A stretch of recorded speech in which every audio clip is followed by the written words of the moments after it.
সুপ্রিয় শিক্ষার্থীবৃন্দ, চতুর্থ শ্রেণীর প্রাথমিক গণিত ক্লাসে সবাইকে স্বাগতম। আজকে আমরা গণিত বইয়ের নবম অধ্যায়টি অনুশীলন করব। নবম অধ্যায়ে আমাদের জন্য রয়েছে দশমিক ভগ্নাংশ। এই অধ্যায়ে আমরা দশমিক ভগ্নাংশের যোগ, বিয়োগ এবং বিভিন্ন প্রশ্নের অঙ্কগুলো অনুশীলন করব। তো আজকে আমরা 110 পৃষ্ঠার এই অঙ্কগুলো অনুশীলন করব। এখানে 1 নম্বর আমাদের বলা হচ্ছে কোনটি বড়? সম্পর্কসূচক বৃহত্তর, ক্ষুদ্রতর বা সমান প্রতীকের সাহায্যে প্রকাশ করো। এখানে আমাদের কিছু দশমিক ভগ্নাংশ দেওয়া আছে, আমাদের ছোট বড় ভগ্নাংশটি যাচাই করতে হবে। তো এখানে 1 নম্বর প্রশ্নটি হলো 0.4 এবং 0.7। তো এই দশমিক ভগ্নাংশকে প্রথমেই আমরা সাধারণ ভগ্নাংশে রূপান্তর করে নিব। তো আমরা প্রথমেই এই দশমিকের জন্য নিচে একটি 1 এবং দশমিকের পরে একটি সংখ্যার জন্য একটি 0 দিয়ে নিলাম। ঠিক ডান পাশেও এই দশমিকটি তুলে দশমিকের বদলে নিচে একটি 1 এবং 7-এর জন্য একটি 0 দিয়ে নিলাম। তাহলে সাধারণ ভগ্নাংশটি হলো 10/7। খেয়াল করো, দুটি ভগ্নাংশেরই কিন্তু হর একই, অর্থাৎ হর হলো 10 এবং লব উপরে 4 এবং এই পাশে রয়েছে 7। তো দুটি লবের মধ্যে 7 এবং 4-এর মধ্যে আমরা জানি 7 বড়। তাহলে আমরা বলতে পারি ডান পাশটি বড়, অর্থাৎ 0.7 0.4-এর চেয়ে বড়। তো আমরা 0.7-এর দিকে বৃহত্তর চিহ্নটি দিলাম। এবার 2 নম্বর প্রশ্নটি একটু খেয়াল করো, এখানে 5.6 এবং 6.5 রয়েছে। প্রথমে আমরা এই দশমিকটি তুলে দশমিকের জন্য একটি 1 এবং দশমিকের পরে 6 অর্থাৎ একটি সংখ্যার জন্য নিচে একটি 0 দিয়ে নিলাম। ঠিক অন্য পাশেও এই দশমিকটিকে তুলে দশমিকের বদলে নিচে একটি 1 এবং দশমিকের পরে এক ঘরের জন্য একটি 0 দিলাম। খেয়াল করো, দুটি ভগ্নাংশেই হর কিন্তু একই, হর 10। তবে উপরের সংখ্যাটি হলো 56 এবং এই পাশে হলো 65। আমরা জানি 56-র চেয়ে 65 বড়। তাহলে আমরা বলতে পারি ডান পাশটি অবশ্যই বড়, অর্থাৎ 5.6-এর চেয়ে 6.5 বড়। তো আমরা 6.5-এর দিকে বৃহত্তর চিহ্নটি দিলাম। প্রথমেই দশমিক ভগ্নাংশটিকে আমরা সাধারণ ভগ্নাংশে রূপান্তর করে নিব। দশমিকের বদলে অর্থাৎ দশমিকটিকে উঠিয়ে আমরা নিচে একটি 1 দিয়ে নিলাম এবং দশমিকের পরের একটি সংখ্যার জন্য নিচে আমরা একটি 0 দিয়ে নিলাম। অন্য পাশে 0-এর নিচে আমরা একটি 10 দিয়ে নিলাম, কারণ আমরা জানি 0কে দিয়ে যদি আমরা 10কে ভাগ করি উত্তর হবে 0। তো 10টি আমরা আনলাম উভয় পাশে হরকে মিলানোর জন্য। এখন খেয়াল করো, দুপাশেই কিন্তু আমাদের হর 10, নিচে হর একই। তো উপরে এক পাশে আছে 1 এবং অন্য পাশে আছে 0। তো 0-এর চেয়ে কিন্তু 1 বড়। তার মানে আমরা বলতে পারি ডান পাশের চেয়ে আমাদের বাম পাশটি বড়, অর্থাৎ 0.1 0-এর চেয়ে বড়। তো আমরা 0.1-এর দিকে বৃহত্তর চিহ্নটি দিলাম। এবার আমরা এর পরের প্রশ্নটি সমাধান করব। এই প্রশ্নটিতে রয়েছে 11 এবং 1.1। 11 সংখ্যাটি আমরা ঠিক রাখলাম এবং 1.1-কে আমরা সাধারণ ভগ্নাংশে রূপান্তর করে নেব। তো আমরা জানি দশমিকের বদলে আমরা দশমিকটিকে উঠিয়ে নিচে একটি 1 দিলাম এবং দশমিকের পরে এই যে 1 রয়েছে একটি সংখ্যার জন্য আমরা একটি 0 দিলাম। তাহলে হলো 10/11। এবার আমরা এই 11কে ভগ্নাংশে রূপান্তরের জন্য উপরে এবং নিচে 10 দ্বারা গুণ করলাম। তাহলে আমাদের নিচের সংখ্যাটি হলো 10 এবং উপরে আমরা পেলাম 110। 10 দ্বারা গুণ করার কারণ হলো আমরা দুটি ভগ্নাংশের নিচেই হরকে মিলানোর চেষ্টা করছি। এখন খেয়াল করো, এই ভগ্নাংশের নিচেও অর্থাৎ হর হলো 10, আবার এই ভগ্নাংশের নিচে অর্থাৎ হর হলো 10। দুটি ভগ্নাংশের ক্ষেত্রেই কিন্তু হর একই। হর যদি একই হয়, উপরের লব হলো 110 এবং এ পাশে লব হলো 11। 11-র চেয়ে 110 বড়। তার মানে আমরা বলতে পারি ডান পাশের চেয়ে বাম পাশটি হলো বড়, অর্থাৎ এই বাম পাশটি হলো বড়, অর্থাৎ 11 বৃহত্তর 1.1-এর চেয়ে। তো আমরা 11-র দিকে বৃহত্তর চিহ্নটি দিলাম। এবার এর পরের প্রশ্নটিতে আমাদের দেওয়া আছে 10/5 এবং 0.5। প্রথমে আমরা 0.5কে সাধারণ ভগ্নাংশে রূপান্তর করে নিব। তো সাধারণ ভগ্নাংশে রূপান্তর করার জন্য আমরা দশমিকটি তুলে দশমিকের বদলে নিচে একটি 1 দেব এবং দশমিকের পরে এই 5-এর জন্য একটি 0 দিয়ে নিব। অর্থাৎ দশমিকের পরে একটি সংখ্যা থাকলে একটি 0, দুটি সংখ্যা যদি থাকতো সেক্ষেত্রে আমরা দুটি 0 বসাতাম। এবার খেয়াল করো, বাম পাশে ভগ্নাংশটি হলো 10/5, ডান পাশের ভগ্নাংশটিও 10/5। দুপাশে কিন্তু সমান সমান, অর্থাৎ উপরের এই লব ডান পাশেও 5, বাম পাশেও 5। তো আমরা বলতে পারি দুপাশ আমাদের সমান, সেক্ষেত্রে আমরা সমান চিহ্নটি দিয়ে নিতে পারি। এবার আমরা 6 নম্বর অঙ্কটি করার জন্য 6 নম্বর প্রশ্নটিতে খেয়াল করো, এখানে রয়েছে 0.7 এবং 10/3। প্রথমে আমাদের এই 0.7কে সাধারণ ভগ্নাংশে রূপান্তর করতে হবে।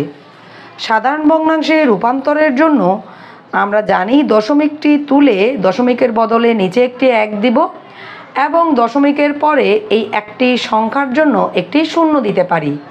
তার মানে এটি হবে 10/7। অন্য পাশে আছে 10/3, নিচে হর কিন্তু একই 10।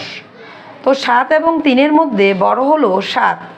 তাহলে আমরা বলতে পারি আমাদের ডান পাশের চেয়ে বাম পাশটি বড়, অর্থাৎ 0.7 বড়। তো আমরা 0.7-এর দিকে বৃহত্তর চিহ্নটি দিলাম। এর পরের প্রশ্নটি হলো 0.1 এবং 10/1। তো 0.1কে আমরা প্রথমে সাধারণ ভগ্নাংশে রূপান্তর করে নিব। প্রথমে আমরা এই দশমিকটি তুলে দশমিকের বদলে নিচে একটি 1 দিলাম এবং দশমিকের পরে একটি সংখ্যার জন্য নিচে একটি 0 দিলাম, তার মানে 10। এ পাশেও হর 10, অন্য পাশেও হর 10, হর কিন্তু একই। লব রয়েছে উপরে 1 এবং অন্য পাশেও 1, দুপাশেই আমাদের লব একই, তার মানে সমান সমান। তাহলে আমরা বলতে পারি দুপাশই আমাদের সমান সমান, অর্থাৎ 0.1 এবং 10/1 দুপাশই সমান। এর পরের প্রশ্নটি হলো 10/10 এবং 1। আমরা 10/10কে যদি কাটাকাটি করি কিংবা ভাগ করি, 10 একে 10, অর্থাৎ উত্তর হবে 1। তার মানে আমাদের ডান পাশেও 1, বাম পাশেও 1, অর্থাৎ দুপাশ সমান। তাহলে আমরা সমান চিহ্নটি বসিয়ে নিলাম, অর্থাৎ দুপাশই সমান। এবার আমরা 2 নম্বর অঙ্কে আমাদের এখানে রয়েছে যোগ এবং বিয়োগ করো, অর্থাৎ দশমিক সংখ্যার যোগ বিয়োগ করব। যোগ বিয়োগগুলো করার জন্য প্রথমে একটি বিষয় হলো সংখ্যাগুলোকে আমাদের সাজিয়ে বসাতে হবে। প্রথম প্রশ্নটি হলো 0.6 এবং 0.4। দশমিক সংখ্যাগুলোকে আমি সাজিয়ে বসিয়ে নিলাম। 6 এবং 4 যোগ করে 10, 10-এর 0, হাতে রইল 1। সেই 1কে আমরা শূন্যের সাথে যোগ করে লিখতে পারি, শূন্যের সাথে 1 যোগ করে আমরা এপাশে লিখে নিলাম 1। এবার দশমিকটি 1 ঘর পর যেহেতু রয়েছে, দশমিকটি আমরা বসিয়ে নিব। তাহলে আমাদের উত্তর হবে 1। যেহেতু আমরা জানি দশমিকের পর 0 না দিলেও, অর্থাৎ 0টা যদি আমরা বাদ দিই তেমন কোনো সমস্যা নেই, আমাদের উত্তর হবে 1। এবার আমরা এর পরের অঙ্কটি অনুশীলন করব। পরের অঙ্কটিতে আমরা এখানে দেখতে পাচ্ছি 8 এবং 5। 8 এবং 5 যোগ করে 8 5 13। তো 13-র 3 বসিয়ে নিলাম, হাতে রইল 1। এই 1কে কিন্তু আমরা পরের শূন্যের সাথে যোগ করে লিখতে পারি 1। তো দশমিকটি আমরা ঠিক জায়গা বরাবর 1 ঘর আগে দশমিকটি এখন আমরা বসিয়ে নিলাম। তাহলে আমাদের উত্তর হলো 1.3। এবার আমরা এর পরের অঙ্কটি অনুশীলন করব। 6 এবং 7 যোগ করে 13। তো প্রথমে আমরা 13 না বসিয়ে 13-র 3 বসিয়ে নিলাম। হাতে রইল 1। হাতের একটি আমরা পরের ঘরের সাথে যোগ করে নিব। হাতের 1-এর সাথে 0 যোগ করে উত্তর হলো 1। এবার আমরা ঠিক জায়গা বরাবর দশমিকটি বসিয়ে নিলাম, অর্থাৎ 1 ঘর আগে দশমিক, আবার এ পাশেও 1 ঘর আগে দশমিক বসিয়ে উত্তর হবে 1.3। এবার এর পরের অঙ্কটিতে 8 এবং 2 যোগ করে উত্তর হলো 10। 10-এর 0 বসিয়ে নিলাম। হাতে রইল 1। হাতের একটি আমরা পরের ঘরের সাথে যোগ করব। তো 1 এবং 1 যোগ করে উত্তর হবে 2 এবং দশমিকটি আমরা ঠিক জায়গা বরাবর বসিয়ে নিব, অর্থাৎ এ পাশে যে 1 ঘর আগে দশমিক আছে ঠিক 1 ঘর আগেই আমরা দশমিকটি বসিয়ে নিলাম। তার মানে আমাদের উত্তর হবে 2। দশমিকের পর যে শূন্যটি, সেই শূন্যটি আমরা চাইলেই বাদ দিতে পারি। এবার আমরা এর পরের অঙ্কটি অনুশীলন করব। এবার আমরা দশমিকের বিয়োগ অঙ্কটি করব। এখানে বিয়োগটি দেওয়া আছে 0.7 বিয়োগ 0.4। তো বিয়োগটি করার জন্য প্রথমেই আমরা 7 থেকে 4 বিয়োগ করে উত্তর পেলাম 3 এবং 0 থেকে 0 বিয়োগ করে উত্তর পেলাম 0। দশমিক 1 ঘর আগে রয়েছে, তো আমরা 1 ঘর আগে দশমিক বসিয়ে নিলাম, আমাদের উত্তর হবে 0.3। এবার আমরা এর পরের বিয়োগটি এখন করব। এই অঙ্কটিতে প্রশ্নে কিন্তু আমাদের এখানে দেওয়া আছে 1 বিয়োগ 0.2। 1 কিন্তু পূর্ণ সংখ্যা। তো পূর্ণ সংখ্যা থেকে দশমিক সংখ্যা বিয়োগ করার সময় তোমাদের খেয়াল রাখতে হবে সেই পূর্ণ সংখ্যাটিকে দশমিক সংখ্যায় রূপান্তর করে নিতে হবে বিয়োগ করার সুবিধার্থে। তো আমরা 1কে লিখে নিলাম 1.0, অর্থাৎ 1 হলো পূর্ণ সংখ্যা। এভাবে পূর্ণ সংখ্যা থাকলে তোমরা পূর্ণ সংখ্যার পর দশমিক দিয়ে 0 দিতে পারবে। এবার আমরা বিয়োগ করব। 0 থেকে 2 বিয়োগ করা যায় না, সেক্ষেত্রে আমরা 1 থেকে ধার নিব। ধার নিলে এই সংখ্যাটি হয়ে যাবে 10। তো 10 থেকে 2 বিয়োগ করে উত্তর পেলাম 8। তো যেহেতু 1 থেকে আমি ধার নিয়েছি, এখানে সংখ্যাটি হয়ে যাবে 0। 0 থেকে 0 বিয়োগ করে উত্তর হবে 0। দশমিক আমরা ঠিক জায়গা বরাবর এখানে বসিয়ে দিলাম। তার মানে আমাদের উত্তর হলো 0.8। এভাবে তোমরা দশমিকের বিয়োগগুলো করতে পারো। 7 নম্বরের দশমিকের যে বিয়োগটি রয়েছে, এখানে রয়েছে 1.2 বিয়োগ 0.3। এই বিয়োগটি করার জন্য আমরা প্রথমেই এখানে রয়েছে 2 থেকে কিন্তু 3 বিয়োগ করা সম্ভব নয়, সেক্ষেত্রে আমরা 1 থেকে ধার নিব। ধার নিয়ে এটাকে বানালাম, 1 ধার নিলেই 2 হয়ে যাবে 12। তো 12 থেকে 3 বিয়োগ করলে আমরা পাবো 9। এবার এই 1 হয়ে গেল 0। 0 থেকে 0 বিয়োগ করে উত্তর পাবো 0। দশমিকটি ঠিক আমরা এই জায়গা বরাবর বসিয়ে নিলাম, তাহলে আমাদের উত্তর হলো 0.9। এবার 8 নম্বর অঙ্কটি একটু খেয়াল করো। 8 নম্বর প্রশ্নটি হলো 2 বিয়োগ 0.4। 2 কিন্তু এখানে পূর্ণ সংখ্যা। তো পূর্ণ সংখ্যা হলে আমরা জানি পূর্ণ সংখ্যাটিকে আমরা আগে দশমিক সংখ্যায় রূপান্তর করে নিব। 2.0 আমরা লিখে নিলাম। এবার আমরা বিয়োগ করব। 0 থেকে 4 বিয়োগ করা সম্ভব নয়, সেক্ষেত্রে আমরা 1 ধার করে নেব। 1 ধার করলে এই 0 হয়ে যাবে 10। তো আমরা 2 থেকে 1 ধার করে নিলাম 10। 10 থেকে 4 বিয়োগ করে উত্তর হবে 6। এবার এখানে রয়েছে, যেহেতু 1 ধার নিয়েছিলাম, এখানে আছে 1 থেকে 0 বিয়োগ করে আমাদের উত্তর হবে 1। দশমিকটি ঠিক আমরা 1 ঘর পরের স্থানে বসিয়ে নিলাম, তাহলে আমাদের উত্তর হলো 1.6।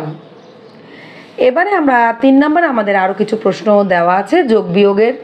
তো 3 নম্বরের 1 নম্বর প্রশ্নটি হলো 1.2 যোগ 3.6।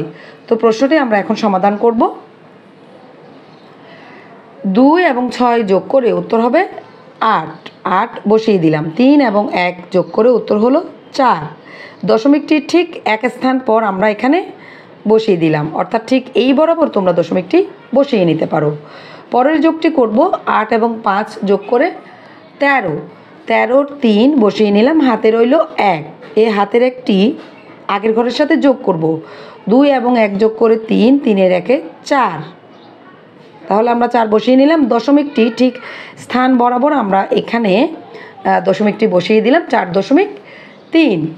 এর পরের অঙ্কটিতে 7 এবং 9 যোগ করে উত্তর হলো 16, 16-র 6 হাতে রইল 1, সেই 1কে আমরা আগের ঘরের সাথে যোগ করে পেলাম 4 আর 1-এ 5 এবং 5 আর 3 যোগ করে 8, দশমিক ঠিক স্থান বরাবর এই যে 1 ঘর আগে দশমিক আমরা বসিয়ে দিলাম, তাহলে আমাদের উত্তর হলো 8.6।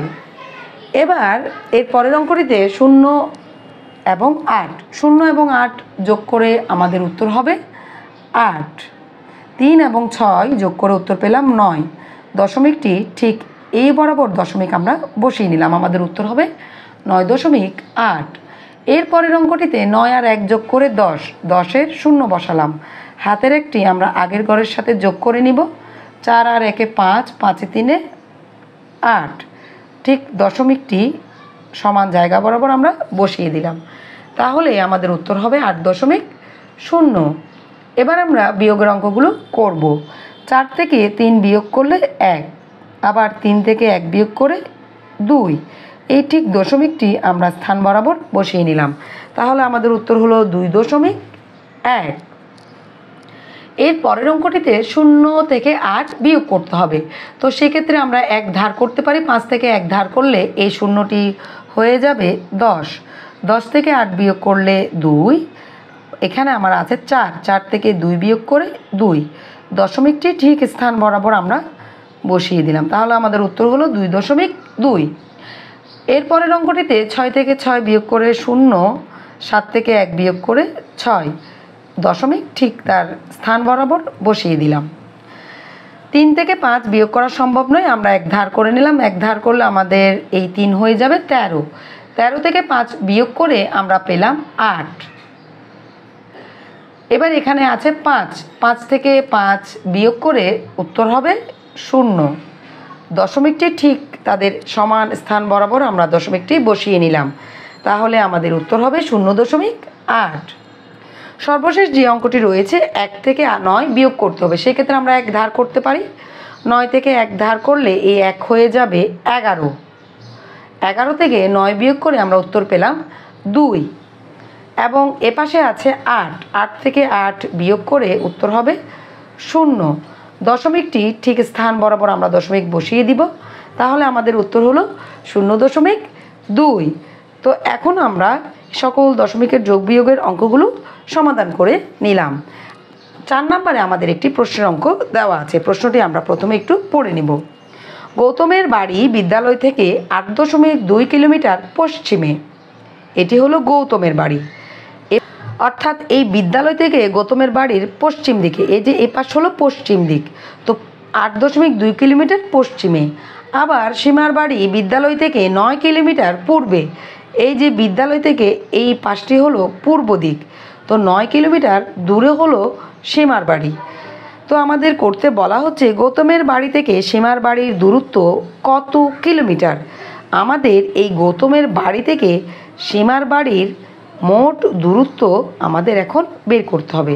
তো মোট বলতে আমরা বুঝি যোগ, তার মানে দুটি দূরত্বকে যোগ করে কিন্তু আমরা মোট দূরত্ব নির্ণয় করে নিতে পারি। তো অঙ্কটি আমরা এভাবে করে নিতে পারি, গৌতমের বাড়ি থেকে সীমার বাড়ির মোট দূরত্ব দুটি আমরা যোগ করে নিব।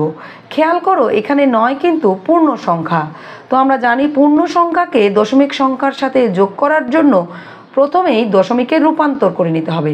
9কে আমরা দশমিকে রূপান্তর করে লিখলাম 9.0। এবার আমরা যোগটি করতে পারি, যোগটি করব 0 এবং 2 যোগ করে উত্তর হবে 2, এবং 8, 9 যোগ করে উত্তর হলো 17, দশমিকটি ঠিক স্থান বরাবর আমরা বসিয়ে নিলাম, তার মানে আমাদের মোট দূরত্ব হলো 17.2 কিলোমিটার। তো 2 নম্বর প্রশ্নটি হলো বিদ্যালয় থেকে সীমার বাড়ির দূরত্ব গৌতমের বাড়ির দূরত্ব অপেক্ষা কত কিলোমিটার বেশি। এখানে প্রথমেই খেয়াল করো কার দূরত্ব বেশি, 8 অর্থাৎ 8.2 নাকি 9? 9 মানে হলো 9.0। অবশ্যই 8.2-এর চেয়ে 9.0 বড়। তার মানে আমরা বলতে পারি সীমার বাড়ির দূরত্ব বেশি। তো এখন আমাদের এই প্রশ্নটিতে কত কিলোমিটার বেশি সেটি বের করতে হবে। তো বিদ্যালয় থেকে সীমার বাড়ির দূরত্ব গৌতমের বাড়ির দূরত্বর অপেক্ষা বেশি। কতটুকু বেশি সেটি বের করার জন্য আমাদের বড় সংখ্যা থেকে ছোট সংখ্যাটি বিয়োগ করতে হবে। তো বিয়োগ করে আমরা দূরত্ব কতটুকু বেশি সেটি নির্ণয় করতে পারবো। 0 থেকে 2 বিয়োগ যাবে না, 1 ধার করে নিব। ধার করলে শূন্যটি হয়ে যাবে 10। 10 থেকে 2 বিয়োগ করলে 8।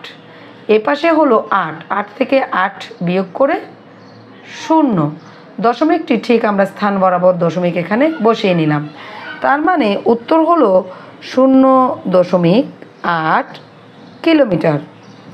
তার মানে বিদ্যালয় থেকে সীমার বাড়ির দূরত্ব গৌতমের বাড়ির দূরত্ব অপেক্ষা বেশি 0.8 কিলোমিটার। তো এভাবে দশমিকের যোগ বিয়োগ করে দশমিকের যোগ বিয়োগের যে কোনো প্রশ্নের অঙ্ক তোমরা খুব সহজে সমাধান করতে পারো। আশা করি এই ভিডিও থেকে তোমরা দশমিকের যোগ বিয়োগ সম্পর্কে বুঝতে পেরেছো। ভিডিওটি দেখার জন্য সবাইকে ধন্যবাদ।